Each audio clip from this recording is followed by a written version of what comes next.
I'm very good, thank you. How is it being an ex-player watching this current team? How's the season been for you?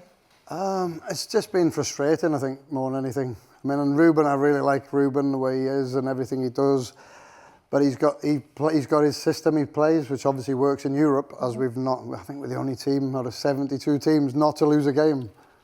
Facts. So it works in Europe, spitting facts. but in England it doesn't really work. The three at the back, it's a tricky one because I think Chelsea are the only team who've ever done it before, where they've won the league. So once your fullbacks go forward, there's holes everywhere, and that's been a bit of a problem for us, I think. Ever since, Sir Alex, it has been a bit of a merry-go-round when it comes to managers. Go on, who have we got? The defensive managers. So Fergie was a forward.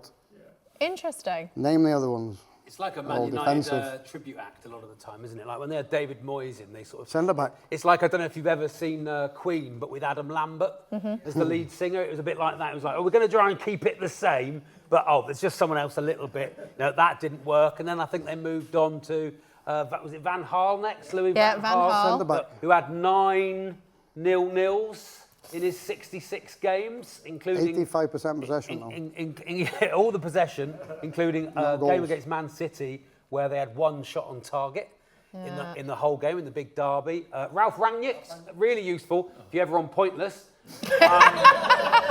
and need an answer. Mourinho? Jose Mourinho sort of did a... impression of himself. He was trying to do all right. He won a few things. Oh, that looks like a golden age now, doesn't it? Yeah. No, we had good players. We had some fantastic players. You got Ten Hag, who centre back. You look back now and you go, oh, we won the FA Cup. If you had Ten Hag this season, I think you'd probably been mid-table, maybe pushing for 8th, which is a European place. You know, but you didn't enjoy the football, wasn't sort of pizzazzy and Man United-y enough. And then Amorin, who can do it in Europe, obviously. I think with 10, he played 4-3-3. I think if Amorim goes to 4-3-3, we'll be a different kettle of fish and we'll be up in the top 6. But is that Amorim trying to do it with Ten Hag's players? That's why I'm worried about the Spurs game now. It's like 72 teams and we're the only unbeaten one in Europe. But we're now playing an English team who've beaten us 3 times already. Somehow. But how important is it that they do salvage something from this season? Is this a success if United win the Europa League? No? No? General consensus is no. It is for me because we're in the Champions League next year, and you never know. You get you give him a few players, he changes it, the system. He needs to change that system to 4-3-3 or 4-4-2. Are we sticking or twisting with Amorim? I want him to go to 4-3-3. But I think we know he's not going to do that because he's said that, and they said... I think if he doesn't, he won't last too long. As an ex-player, do you still look for United results first thing that you do every weekend? Yeah.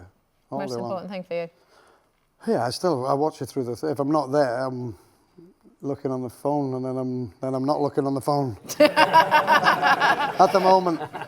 Yeah. But yeah, it's laughable, but it's not. You know, it's for us. It's not because we shouldn't be where we are. Yeah. Same with Spurs, really. If we follow the story back, 1986, Sir Alex Ferguson's arrival at Manchester United. Your memories, your thoughts? We always remember the year before. Well, there was talk of Ron was going to go, and then obviously we got the talk that Sir Alex would be coming in, and we already had Gordon Strachan, who obviously played under Fergie, and he was trying to let us know what he was like. Oh, it was nothing like. He was so much worse. Guy, he's so angry man. But you know, I just remember I actually played in the first game at Oxford, and I'm like, you want to do well for the manager, and I remember being at the cliff right by the dugout, and he's starting to tell me what to do, and I'm like going, oh. It's like speaking to somebody who's French. I didn't understand a word he was saying, and I was like, oh my God! I just went, yes, boss. I just kept saying yes, boss, and I didn't have honestly, it was so broad, the accent, I couldn't pick it up. And I wasn't going to say, I didn't understand that, boss. Yeah, it's that type of character, isn't it, that you weren't going to say, I don't understand what you mean. No. Can you give me a bit more detail there? So from the off, he was exactly as the rest of his tenure. Yeah, look, I mean, he was honestly, once the game's over, we're all mates. He was great.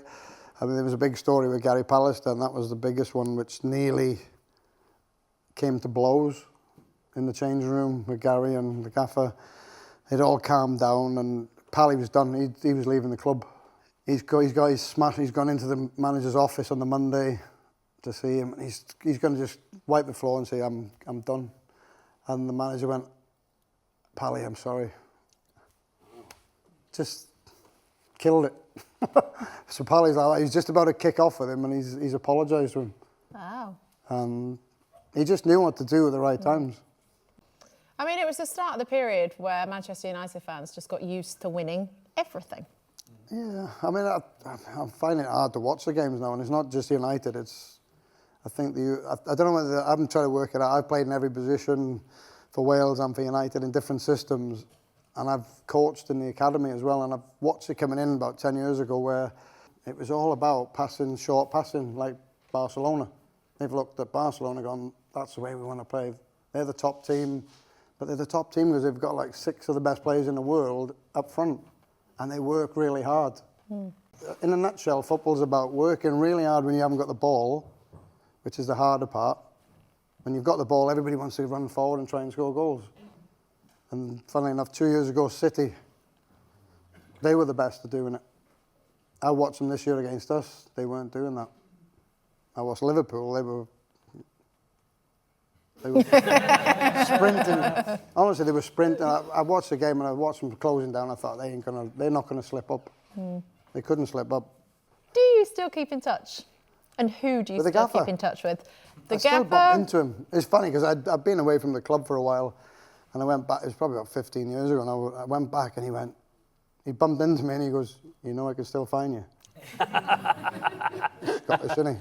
No, he still gets around as well, randomly.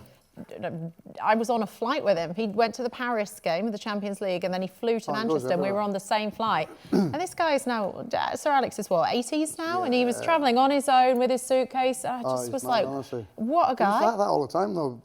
He'd be in training at 7 o'clock every day, him and Archie Knox.